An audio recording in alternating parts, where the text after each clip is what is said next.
هل انت واحد من الناس اللي فكرت كتير جدا تحفظ كلمات كتيره في الانجليزي ومعرفتش؟ هل دايما عندك مشكله ان انت كل ما تحاول تحفظ كلمه او تحفظ جمله او تحفظ اي حاجه ترجع تنساها تاني؟ هل انت بتقعد تسال نفسك طب الانجليزي فيه كام كلمه وممكن مثلا احفظ كام كلمه علشان ما احتاجش ان انا احفظ اي كلمات تاني وافهم اي حاجه بدخل فيها؟ هل الاحسن تحفظ جمل ولا كلمات؟ عملت لك الفيديو دوت علشان ارد على كل الاسئله اللي عندك ديت. تتفرج على الفيديو للاخر عشان مهم جدا، وتعمل سبسكرايب لو انت لسه ما اشتركتش في القناه، ويلا بينا.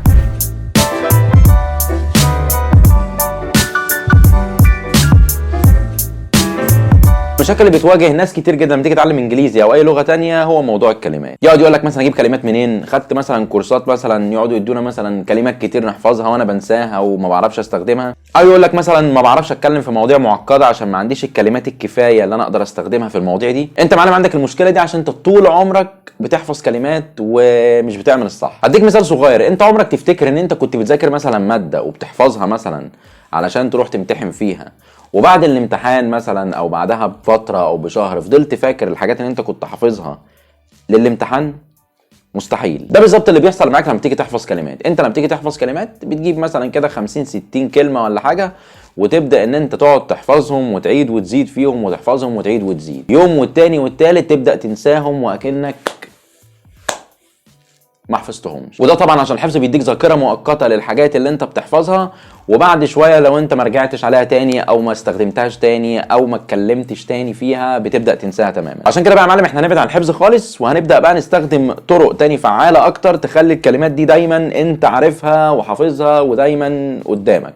اول خطوه هتعملها ان انت هتخلي كل حاجه حواليك بالانجليزي. يعني انت مثلا بتقوم الصبح تصحى من النوم تنزل تخرج تروح الشغل تعمل اي حاجه في حياتك، كل المواقف اللي انت بتدخل فيها ديت هتحاول تخليها بالانجليزي. ازاي؟ يعني انا مثلا قمت صحيت لبست هدومي نزلت الشغل مشيت في الشارع اتكلمت مع دوت اتعاملت مع دوت وصلت الشغل خلصت الشغل رجعت من البيت.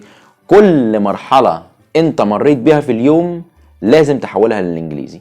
هتكون مثلا ماشي في الشارع شفت مثلا عربيه شفت شخص شفت واحد بيعدي الشارع شفت اي موقف بيحصل حواليك، ابدا اسال نفسك الموقف ده معناه بالانجليزي ايه؟ المكان ده معناه بالانجليزي ايه؟ طبعا في حاجات كتير هتلاقي نفسك عارفها وفي حاجات هتلاقي نفسك مش عارفها. يعني شفت مثلا اتنين بيتخانقوا مع بعض فانت مش عارف تقول انا شايف اتنين بيتخانقوا مع بعض او الاتنين دول بيتخانقوا مع بعض فانا عايز اقول ده بالانجليزي هقوله ازاي؟ ده هيخليك ان انت دايما بتدور على النت على معنى الموقف اللي انت تعرضت له او معنى الحاجه اللي انت كنت عايز تعرف معناها بالانجليزي، وكمان تشوف النطق بتاعها وبتتقال ازاي. طيب هل لما انا اعمل كده هل انا كده خلاص حفظت الكلمه اللي انا شفتها ديت؟ ما انا يمكن خلاص انساها تاني، او يمكن مثلا ما امرش بالموقف اللي انا مريت بيه ده تاني فانسى ان انا حفظت كلمه من الموقف ده بالفعل. لا، انت دايما لازم يكون معاك نوت بتكتب فيها كل حاجه جديده انت بتضيفها لنفسك في اليوم. فلو انت عرفت كلمه جديده من موقف او كلمه لها علاقه باي حاجه انت شفتها خلال اليوم بتاعك لازم تكتبها في النوت ديت علشان دي تبقى واحده من الكلمات الجديده. طيب يا معلم خلصت يومك وجمعت لك مثلا 10 15 كلمه كده على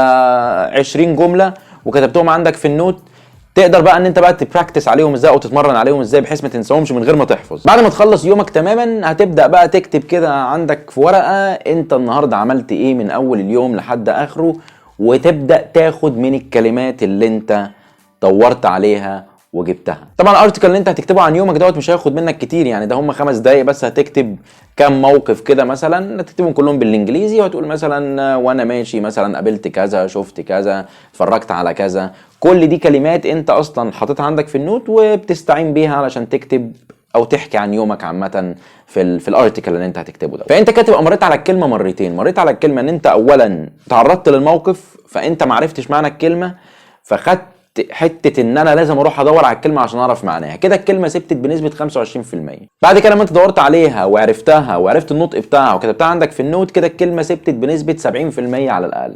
لما تيجي بقى في اخر يومك وتراجع على الكلمه دي تاني عن طريق ان انت تستخدمها في موضوع فعلي بتكتب فيه عن يومك وبتقول مثلا اتعرضت لموقف كذا وتستخدم فيه الكلمه دي، كده الكلمه ثبتت بنسبه 100%. اي موقف مشابه هتتعرض ليه او هتشوفه هتفتكر الكلمه دي دايما. برضو عندك طريقه تانية حلوه جدا وتخليك تحفظ عدد كبير جدا من الكلمات، هي مثلا انت لو بتتفرج على افلام او مسلسلات او بتسمع بودكاست دايما حاول تكتب اي حاجه انت مش فاهمها. فلو انت مثلا واحد من اللي بيحبوا الافلام والمسلسلات وتحب مثلا تتفرج على نتفليكس فانت طبعا بتخلي الترجمه بالانجلش مش بالعربي تماما، ولو انت مش حابب نتفليكس وعايز ابو بلاش كتر منه، ممكن برضه اسيب لك في الديسكربشن هنا الويب سايت ده هيساعدك تنزل اي سبتايتل لاي فيلم او مسلسل ببلاش من غير ما تشترك في اي حاجه خالص. انا كمان بحبك.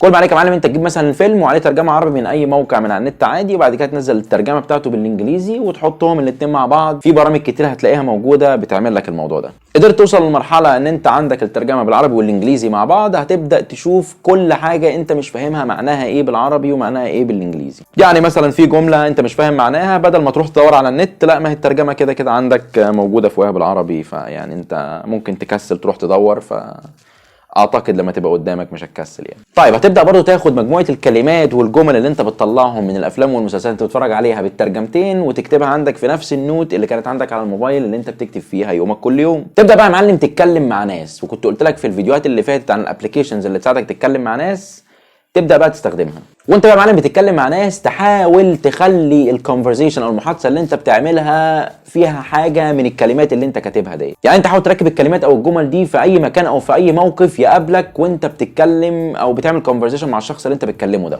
بالعافيه. بالعافيه. ده هيخليك ان انت كل شويه قاعد عمال تستخدم في الكلمات وفي الجمل. هو مثلا بيكلمك في موضوع، فانت بدل ما تستخدم كلمه مثلا عاديه، لا انا هستخدم كلمه من الكلمات الجديده اللي انا حفظتها النهارده. هتلاقي فجاه مجموعه الكلمات والجمل دول ثبتوا عندك بشكل دائم وعمرك ما هتنساهم ابدا. بالنسبه لو انت مش عارف تحفظ كلمات ولا جمل، خليك في الجمل افضل لو انت هتحفظ حاجه يعني، وخليها تبقى من مواقف معينه. حفظك للجمل هيبقى اسهل كتير وهيسهل عليك حاجات كتير، لان انت هتبقى بتستخدم الجمله كامله في الموقف المماثل ليها على طول، بدل ما تستخدم مثلا كلمه وتحاول ان انت تركبها في مواقف مختلفه. وطبعا عدد الكلمات اللي انت عايز توصل له علشان تتكلم انجليزي من غير ما تقابل اي كلمه من غير ما تعرف معناها، مفيش حاجه اسمها كده. اي لغه في الدنيا بتلاقي كلمات جديده بتطلع لها كل شويه ومصطلحات جديده، وانت طبعا يعني مفيش حد عمره هيوصل لمرحله ان هو يعرف كل الكلمات في اي لغه حتى لو لغتك الاساسيه. الفكره بس كلها ان انت بتحاول تعرف الحاجات المتعارف عليها او الكلمات المستخدمه في العموم في مواقف مختلفه،